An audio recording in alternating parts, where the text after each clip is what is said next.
Saya Fikri Meriansa Ramadan. Di video kali ini saya akan membuat video tentang penghitungan nyeri dan penanganannya. Saja, penghitungan nyeri biasanya dilakukan dengan metode ini. Bisa dilihat di gambar ini. Metode pain measurement scale. Kita jelaskan apa itu pain measurement scale. Banyak skala 0 dengan sampai 10. Skala yang pertama menandakan tidak ada nyeri. Skala pertama, nyeri sangat ringan. Skala kedua, nyeri ringan, ada sensasi seperti dicubit namun tidak begitu sakit.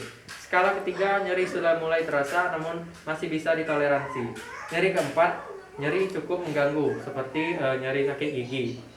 Dan kelima, nyeri benar-benar mengganggu, tidak bisa lagi didiamkan dalam waktu lama. Skala keenam, nyeri sudah mulai tahap mengganggu indera, terutama penglihatan. Skala 7, nyeri sudah membuat Anda tidak bisa melakukan aktivitas.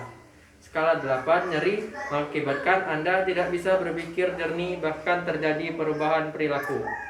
Skala 9, nyeri mengakibatkan Anda menjerit-jerit dan meningkatkan cara apapun untuk menyembuhkan nyeri. Skala 10 atau skala terakhir, nyeri berada di tahap yang paling parah dan bisa menyebabkan Anda tak sadarkan diri. Baiklah, selanjutnya adalah penanganan nyeri dengan farmakologi. Sama adalah dengan bius lokal. Itu untuk nyeri pada lesi kulit atau mukosa dilakukan prosedur yang menyakitkan, yaitu dengan lidocaine, oleskan di setiap pada kain kasa pada luka mulut sebelum anak diberi makan. Gunakan sarung tangan pada anggota untuk memberikan Lidocaine tadi. Dan selanjutnya ada TAC atau Train Adrenaline Cocaine. Oleskan pada kasa dan tempatkan di atas luka. Hal ini berguna terutama ketika menjahit luka. Selanjutnya ada analgesik. Di antaranya ada paracetamol, aspirin, obat antiinflasi non steroid seperti ibuprofen. Dan selanjutnya juga ada analgesik poten seperti opiat. Untuk nyeri sedang dan nyeri hebat tidak memberikan respon terhadap pengobatan dengan analgesik ini. Contohnya pemberian morfin, betadine, dan kodein. Dan penggunaan obat lain untuk rasa nyeri yang spesifik termasuk diazepam, untuk spasme otot, carbazepam untuk nyeri syaraf, dan kortikosteroid seperti dexamethasone untuk nyeri karena pembengkakan akibat peradangan yang menyebabkan syaraf. Selanjutnya adalah penggunaan dengan non-farmakologi. Pertama ada distraksi, yaitu mengalihkan perhatian ke objek lain. Bisa juga distraksi, diduga dapat menurunkan persepsi nyeri dengan menstimulasi. Dan yang ketiga, keefektifan distraksi tergantung pada kemampuan pasien untuk menerima dan mengembangkan apa yang kita beri tersebut. Selanjutnya adalah relaksasi. Teknik relaksasi dapat menurunkan ketegangan fisiologis. Teknik ini dapat dilakukan dengan kepala ditopang dengan posisi berbaring atau duduk. Dan selanjutnya ada guided imagining.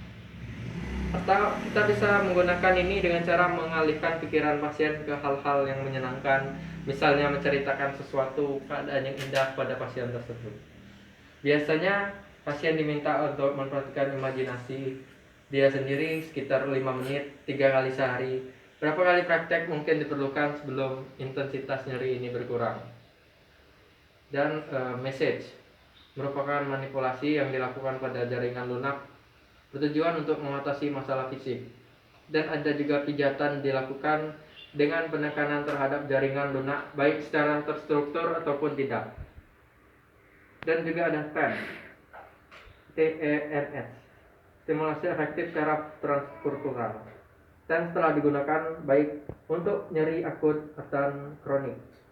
TENS diduga dapat menurunkan nyeri pada area sama seperti TENS, serabut, dan menstermisikan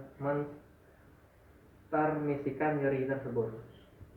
Dan juga ada hipnoterapi atau hipnosis bagian otak teraktivasi pada saat rangsang nyeri tersebut. Hipnoterapi menggunakan ACC di mana berefek pada proses afeksi terhadap pengalaman nyeri.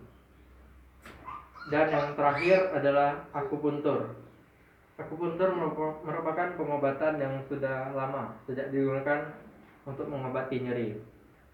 Jarum-jarum kecil yang dimasukkan pada kulit bertujuan untuk menyentuh titik-titik tertentu tergantung pada lokasi nyeri yang dapat memblok transmisi nyeri ke otak. Baiklah, berikut tadi adalah pemaparan, penanganan dan penilaian skala nyeri dari saya. Jika ada kesalahan atau kekurangan harap dimaklumkan karena masih dalam tahap proses belajar. Saya akhiri. Assalamualaikum warahmatullahi wabarakatuh.